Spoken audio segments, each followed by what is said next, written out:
Nisa surəsinin 59-cu ayəsində Allah Teala buyurur ki, ey iman gətirənlər Allaha və onun rəsuluna və özünüzdən olan əmr sahiblərinə itaət edin. Demək, Allaha itaət etmək, Peyğəmbərə itaət etmək, əmr sahibinə itaət etmək möminlərin boynunda bir vəzifədir. Bu əmr sahibi olmalıdır ki, mən ona itaət edəm. Yəni, Allah buyurur ki, ey möminlər, Allaha itaət edin. Allah var ki, mən ona itaət edirəm.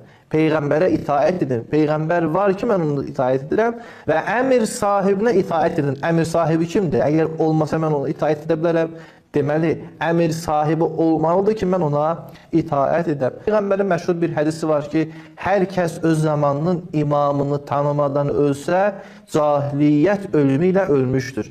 İmam olmalıdır ki, mən onu tanıyım. Demək, imam var ki, mən onu tanımalıyam. Tanımasam, cahiliyyət ölümü ilə ölmüş olaram. Və yaxud İmam Əleyhisselam buyurur ki, La buddə linnas min əmirin, bərrin əvfazirin. Qaçılmazdır ki, hər bir insanlara hökm edən bir rəhbər olmalıdır. İstər salih olsun, istər fasik. Yəni, rəhbər cəmiyyətin zərurətidir.